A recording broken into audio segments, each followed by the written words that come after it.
Like so much of Southern California, homelessness in Orange County has grown to crisis proportions. The last official numbers show roughly 7,000 people in Orange County struggling with being homeless, almost 4,000 of them without any form of shelter at all. The organization United To End Homelessness has been on the front lines of the crisis, trying to help the community's most vulnerable in a humane, in a dignified way. Joining us now, Becks Heyhoe. She is Executive Director of United To End Homelessness. What a delight to speak with you, Becks. Launched in 2018, well before the pandemic. Talk more briefly, if you will, about how the organization came to be and how it started. Absolutely. Good morning, and thank you so much for having me on this morning to talk about our work. So we launched in 2018, right when some people might remember it, there was a lot of activity happening on a riverbed here in Orange County, and Judge Carter was overseeing a lawsuit that was going on.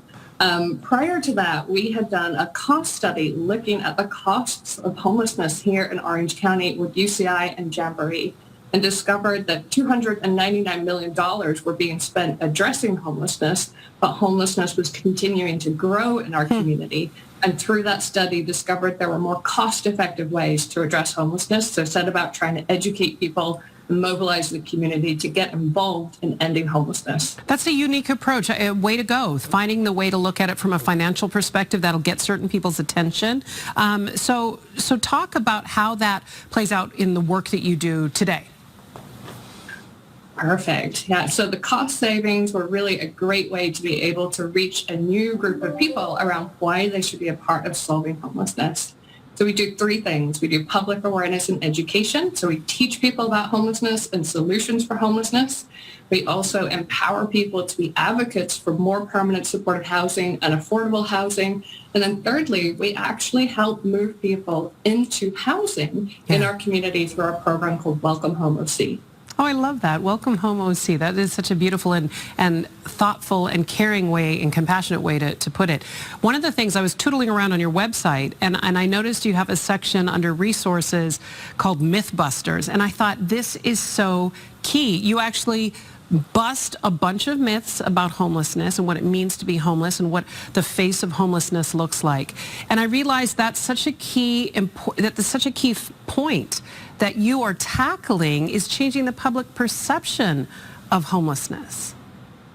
Absolutely. People have got a lot of ideas that are not necessarily based in the reality or the data and what we know to be true. And so this was actually a campaign that we ran for Hunger and Homelessness Awareness Week 2 years ago, was the Mythbuster campaign. So I'm really glad that you found it. It's a great resource for anybody that really wants to get to the heart of what is true and not just rumors.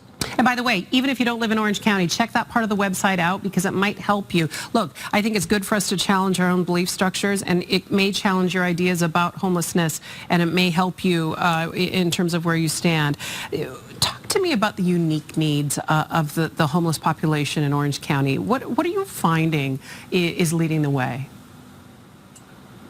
So over the last few years, our community has seen an increase in emergency shelters. Going back 3-4 years, there really weren't many emergency shelter beds. So if you became homeless, there wasn't really many resources or places for you to go that night. And so while there's been an increase in those beds, what we're discovering now is that there aren't enough resources for people to be able to get out of the shelter and end their homelessness permanently. And so we have a big need in our community for more apartments for the scattered site model, as well as more permanent supportive housing, which is the national best practice for ending chronic homelessness. And what are you doing to make sure that part happens? So on the permanent supportive housing front, that's where our advocacy work comes into play. Making sure that we have got citizens coming out to planning commission meetings, to city council meetings to say, yes, they would like these housing solutions to be built in their communities, as they know that the rumors that it might increase crime or decrease property values, those are just not found to be true. So that's what we're doing on the permanent supportive housing side. On the scattered site housing side, our Welcome Home OC program is really leading the forefront. We've got 82 property owners that are helping us to house so far over 500 people, including 117 veteran households, 60 former foster youth that experienced homelessness in our community. They've all been able to move into apartments through our network of owners that offer apartments for people who are formerly homeless, who have a rental assistance voucher, Terrific. so they can move in and end their homelessness. This week, as you mentioned, Hunger and Homelessness Awareness Week. You had an event yesterday that I know was quite successful, and you have another one coming up tomorrow. Tell us how people can get involved and what to expect. Yeah, I'm so excited for the event tomorrow.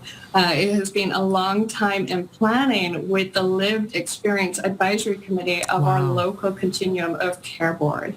And so the people that you're seeing up on the screen here, Tim, Kimberly, Santa Bob, Deborah, Elizabeth, are the guests. And they're going to be sharing about their experiences of being homeless in our community, what that was like, how their homelessness ended, and the things that they think are important for the community to know. I have no doubt that it's going to be a moving, powerful conversation and would encourage people to tune in. I really love this, hearing the lived experience firsthand, right? Those narratives are important to include, right? All of us are having these conversations, and often that gets missed. The experience of someone who has gone through it. Becks, what drives you?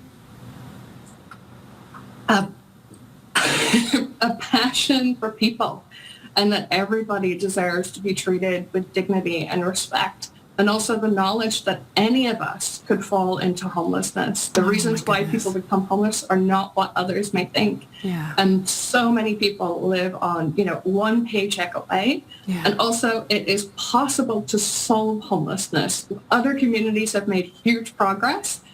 We know that 3 states have ended veterans' homelessness. 82 communities have ended veterans' homelessness. There's only one place in California that's done that, and I want Orange County to be the second. Orange County leading the way. The Passing the Mic virtual event is tomorrow at noon. We want you to check it out. foxla.com/links will have all of the information for you on how to get to their website. If you want to be part of this event tomorrow at noon, that is where you're going to find the information. And you can also just learn more about the terrific program of United to End Homelessness. Becks, you are really a force of nature. I appreciate your heart. I appreciate your smarts. Thank you for working, and thank you for letting your passion drive you. Thank you so much. Pleasure is mine. All right. I like that, Maria. She pointed Yes. out there's 3 states I know. where they've ended veterans' homelessness. We Yeah. need to talk to somebody from one of those states. I'm producing on the fly. Here we go. I didn't realize that. So that is promising and But it's encouraging. also, it means that we can do this. Absolutely. Right? We can do Absolutely. this. Yeah, I'm proud of Orange County. Yeah, and my well roots from done. there. So yeah, we'll be watching. That's a good thing.